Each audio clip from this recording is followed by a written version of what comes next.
রাষ্ট্রটাই যদি অ্যাবেল না থাকে, এটা যদি কোনো একটা আধিপত্যবাদের মানে এটাকে অংশ বানিয়ে দেওয়া হয়, কোনো একটা শক্তির পার্ট বানিয়ে দেওয়া হয়, তাহলে কিন্তু আপনি আলাদা করে কোনো অধিকার বাস্তবায়ন করতে পারবেন না। সেই জায়গায় আমাদের ধৈর্য ধরে সামনে যাতে একটা জনগণের সরকার প্রতিষ্ঠিত হয় এবং সেই সরকার প্রতিষ্ঠায় আর যেন কোনো 14 সালের ইলেকশন না হতে পারে, আর যেন 18 সালে কোনো ইলেকশন না হতে পারে, আর যেন 2024-এর মতো আমাদের দেশের নাগরিকদের অধিকার যেন আর অন্যায়ভাবে কেউ চেপে রেখে আমাদেরকে রিজেবল বানিয়ে দিতে না পারে। আপনারা শুধুমাত্র একজন ব্যক্তিকে অ্যাবল করার জন্য না, আপনাদেরকে আজকে দায়িত্ব নিতে হবে, রাষ্ট্রটাকে অ্যাবেল করার জন্যই আপনাদেরকে কাজ করতে হবে।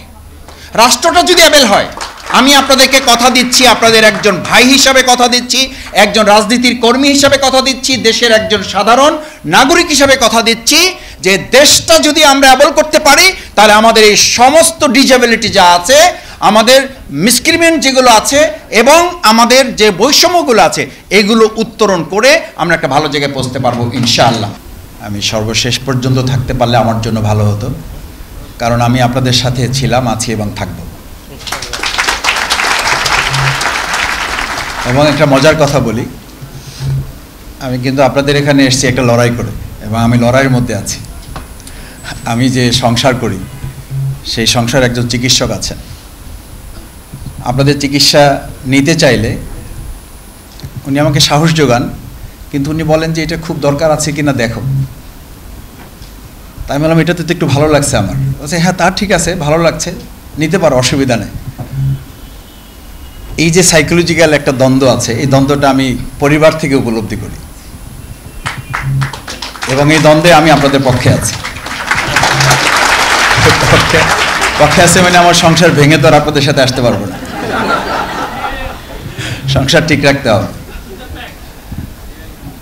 দ্বিতীয় হচ্ছে, দেখেন আমি আপনাদের সাংগঠনিকভাবে যারা কাজ করেন, আমি তাদের সাথে দীর্ঘদিন ধরে ঢাকায় আমি আছি, এবং আপনাদের বিষয়গুলো আমি খুব বেশি জানি না, কিন্তু জানি।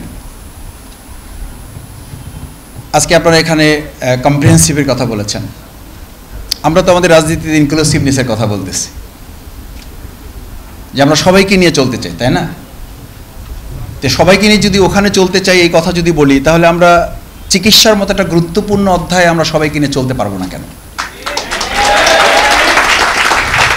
জাতীয়তাবাদী দলের দোলন ভাই আছেন, আমার অত্যন্ত সিনিয়র মানুষ, আমি দোলন ভাই সহ এখানে মন্ত্রণালয়ে যারা আছেন, আমি বলবো আমাদের রাজনীতিতে ইনক্লুসিভনেসের জন্য তো চিকিৎসার এই স্তর থেকে ইনক্লুসিভনেস স্টার্ট হোক না, তাহলে তো আমরা বুঝতে পারবো। কিন্তু এটা কিন্তু আপনাদেরও খেয়াল রাখতে হবে। আমরা জাতীয় রাজনীতি ইনক্লুসিভের অর্থ কিন্তু এটা বলি না যে হসপিটালের দালালরাও ডাক্তারদের চিকিৎসকের ভূমিকা পালন করুক, এটা কি আপনারা চান? জাতীয় রাজনীতি থেকে দালাল হিসাবে আবার ওই যারা দালালি করেছে তারা আবার ইনক্লুসিভের মধ্যে ঢুকে আবার বাংলাদেশকে দালালের জায়গা নিয়ে যাক, এটা কি আমরা কেউ চাই? চাই না। এটা আমাদের খেয়াল রাখতে হবে, এটা আপনাদেরও খেয়াল রাখতে হবে। দালালদের দৌরত্বে আমাদের এই দেশটা আধিপত্যবাদের কবলে পড়েছিল। আগামী দিনে আবার কোনো দালাল যেন জাতীয় নির্বাচন থেকে শুরু করে দেশের একদম তৃণমূল পর্যন্ত কোনো ক্ষেত্রে এ দেশকে যেন আবার গভীর অন্ধকারের দিকে যেতে না পারে। তৃতীয় কথা হচ্ছে, এটাকে আপনারা নাম দিয়েছেন ফাদার অফ মেডিসিন। আমি প্রিয় নবী মুহাম্মদ রাসূলুল্লাহ সাল্লাল্লাহু আলাইহি ওয়াসাল্লামের চিকিৎসার একটা থিওরির কথা আল্লাহ সুবহানাহু ওয়া তাআলা ফাইদা মারিদতু ইয়াশফি ইয়াশফি আল্লাহ। চিকিৎসার মূল থিমটা কি? আমি ওই যে বলেছি, আবার বলছি এটাই কারণে যে আমি একজন চিকিৎসকের সাথে সংসার করি বিধায় তার থিমগুলো আমি বোঝার চেষ্টা করি। একজন পেশেন্টকে ফোনে খুব স্ট্রংলি তাকে আপনি সাহস যোগাচ্ছেন না, কিছুই হয় না, ঠিক হয়ে যাবে, এই কিছু হয়নি ঠিক হয়ে যাবে, এটা কিন্তু ইসলামের থিম।